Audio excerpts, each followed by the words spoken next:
Esta história que vou contar se passou comigo há 2 anos, é até um pouco complicada de compartilhar. Esse incidente mexeu profundamente comigo, na verdade, nunca revelei isso a ninguém, e podem imaginar o motivo. Quem acreditaria em mim? Antes de tudo, devo dizer que nunca acreditei em fenômenos sobrenaturais, como espíritos, anjos ou demônios. Para mim, sempre foram tolices. No entanto, sempre respeitei tais ideias devido à minha origem em uma família profundamente religiosa. Engajar-se em discussões sobre isso com eles era inútil. Apesar disso, ocorreram eventos bastante estranhos comigo algum tempo atrás, levando-me a refletir sobre algumas coisas. Simplesmente não consigo encontrar uma explicação racional para eles. Por isso, nunca compartilhei isso com ninguém, até mesmo por vergonha. É confuso, mas chegou a hora de revelar o ocorrido. Na residência em que morava, dividia o quarto com meu irmão mais novo. Apesar de não ter a privacidade que desejava, isso não era um problema.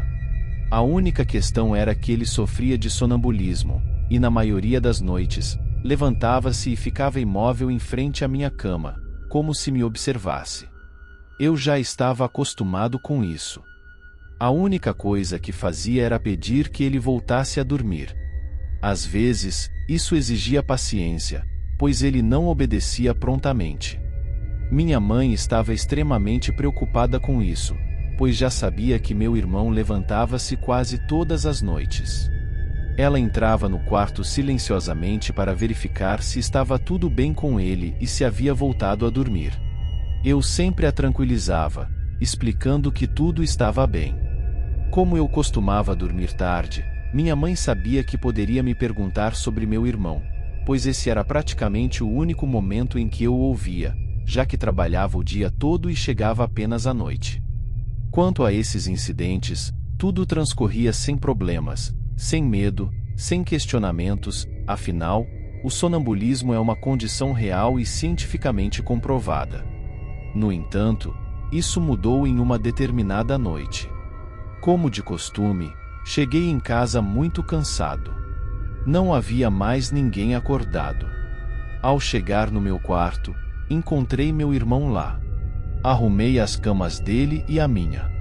Quando fui me deitar, ele já estava no quarto.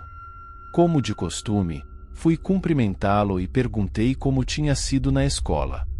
No entanto, ele não respondeu, simplesmente deitou-se e dormiu. Não entendi muito bem o que aconteceu, mas não dei muita importância, virei para o outro lado e fui dormir. Depois de um tempo, ele se levantou novamente e ficou parado em frente à minha cama. Mais uma vez, tentei conversar com ele para que voltasse a dormir. Mas, desta vez, ele não me deu atenção. Como ele estava dormindo, virei para o outro lado e imaginei que, mais cedo ou mais tarde, ele voltaria para a cama. Algum tempo depois, virei para o outro lado novamente, mas ele ainda estava lá, olhando para mim. Falei algumas coisas e virei novamente, quando percebi que ele começou a levantar o lençol e deitou-se ao meu lado. Pensei que ele estivesse com medo e quisesse dormir comigo, então não disse nada a ele. Cheguei até a sentir sua respiração no meu pescoço. Já fazia tempo que não ficávamos tão próximos, mas comecei a ouvir um som vindo de sua boca, como um ronco, porém mais grave. Esse ronco foi aumentando até que minha mãe abriu a porta com força, fazendo um barulho estrondoso.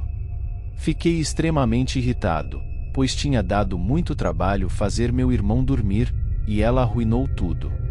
Foi quando ela me disse que eu estava falando bobagens. Perguntei por que ela dizia isso, e ela respondeu que meu irmão havia ido para a casa de um amigo à tarde e só voltaria no dia seguinte. Ri da cara dela, e disse que ele estava ali ao meu lado.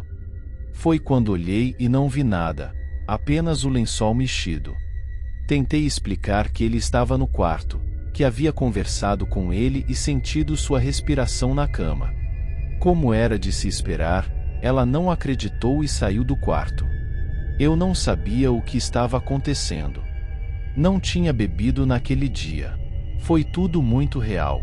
Mesmo assim, tentei dormir e esquecer tudo o que tinha visto. Deitei na cama, apaguei a luz e virei para o lado. Naquele momento, senti novamente o lençol ser puxado. Algo, que não era meu irmão, deitou-se ao meu lado e começou a respirar no meu pescoço. Senti que era alguém, mas não tive coragem de virar para ver. Comecei a chorar e implorei a Deus para me livrar de todo o mal que estava acontecendo no meu quarto. Depois disso, não senti mais nada. Seja lá o que fosse que estava no meu quarto naquela noite, havia ido embora. Hoje, acredito firmemente em Deus. Ainda não sei o motivo, mas seja o que for que tenha acontecido, Deus foi a única coisa que me livrou daquele mal.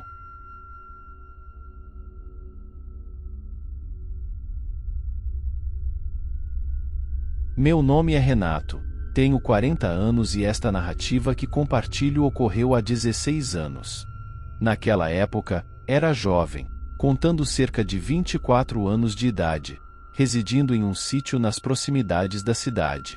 Durante a semana, dedicava-me ao trabalho, e aos finais de semana, eu e meus amigos, vizinhos na época, nos dirigíamos à cidade, principalmente aos sábados, frequentemente para participar de alguma festividade.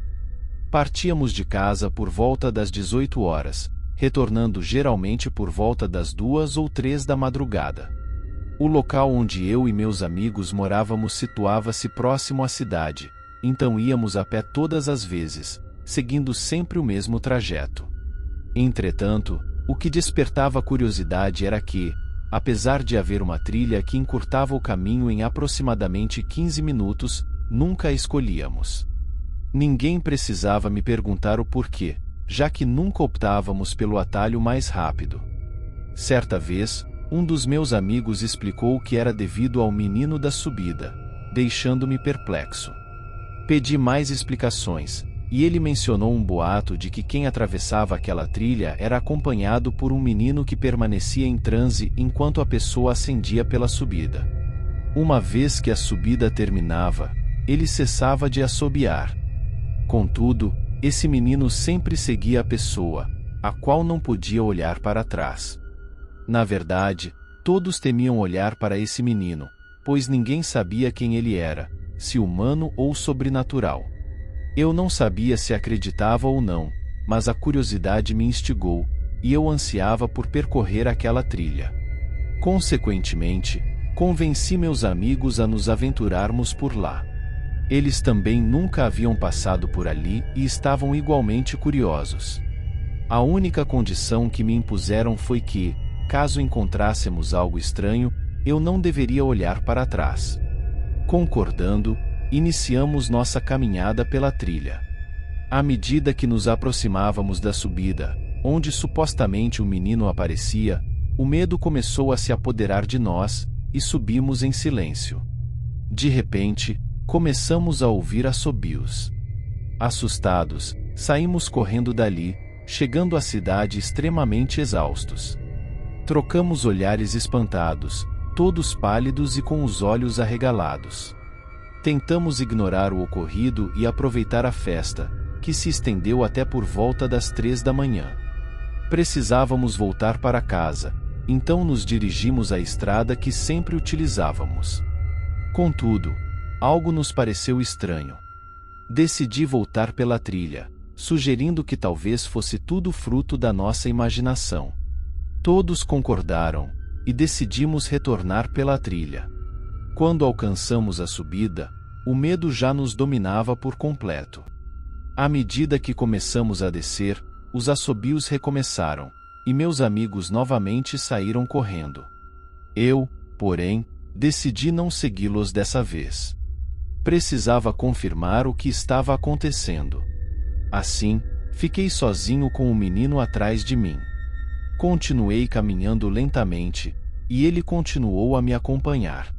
Quando me virei rapidamente para olhar para trás, vi um menino de pele escura e olhos perdidos, vestido de branco. Fiquei paralisado. Ele se aproximou novamente, seus olhos vermelhos arregalados. Assustado, acabei dando um tapa em seu rosto. Nesse momento, perdi o movimento do braço. Não conseguia mais mexê-lo. Corri, olhei para trás, e o menino havia desaparecido. Cheguei à casa dos meus amigos pedindo socorro, sem saber o que fazer. Todos constataram que o menino era real, já que eu havia até tocado nele, e perdido o movimento do braço. Após alguns exercícios, o movimento voltou ao normal, mas todos ficaram impressionados com o ocorrido. Foi então que percebi que se tratava de algo sobrenatural. Aquela criança não poderia ser normal, e nem era uma criança que estava precisando de ajuda. Já se passaram 16 anos, e até hoje meu braço não pode ficar muito tempo em uma posição só, pois o sangue começa a não circular corretamente. Porém, a sequela mais grave para mim é carregar na mente aqueles assobios acompanhados da horrível imagem daquele menino.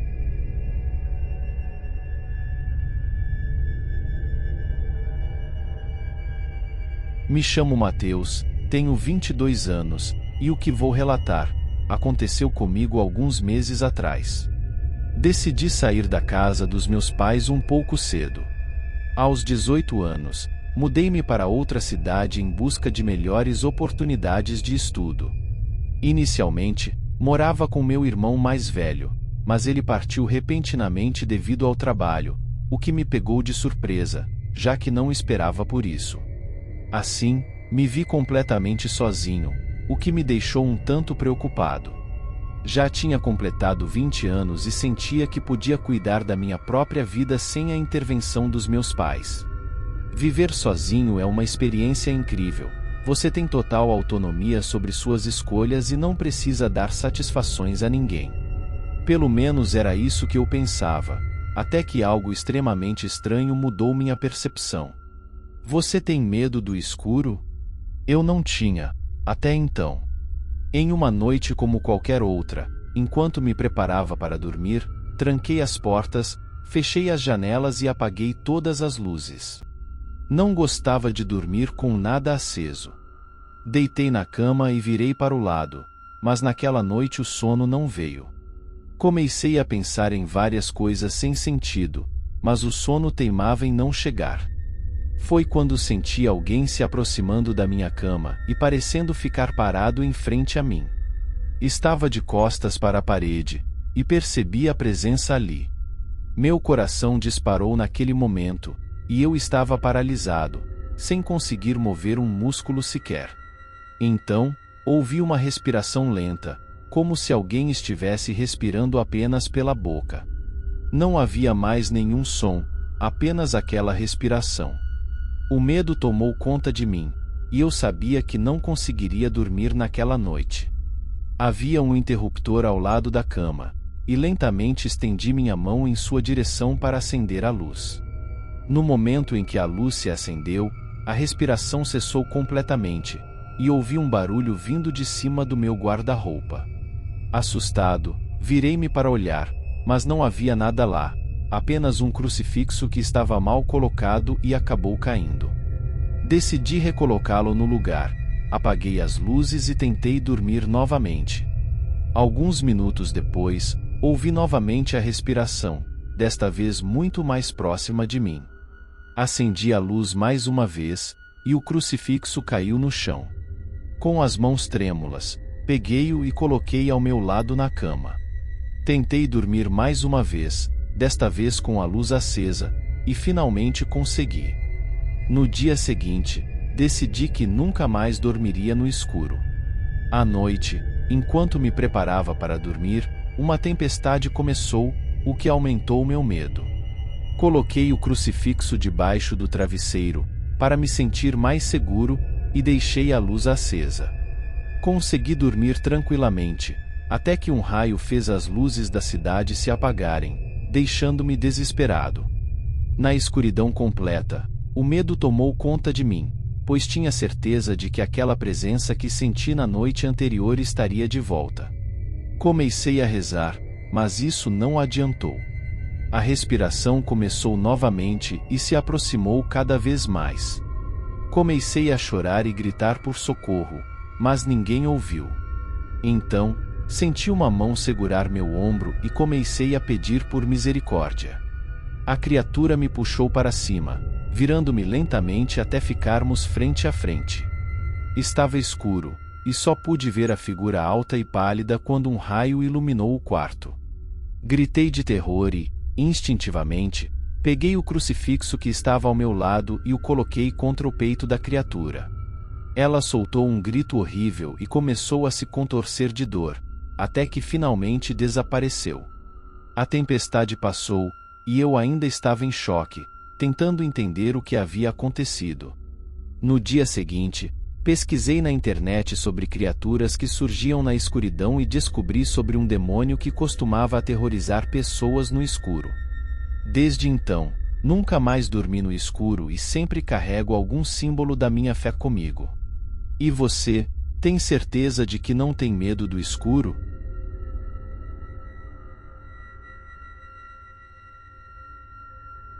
Agradeço por ter acompanhado até o final. Se gostou, não se esqueça de deixar seu apoio, curtindo o vídeo e considerando se inscrever para ajudar nosso canal a crescer. Compartilhe o vídeo, afinal de contas, o medo é mais intenso quando é compartilhado. Postamos novas histórias toda semana. Por hoje é só, até o próximo vídeo.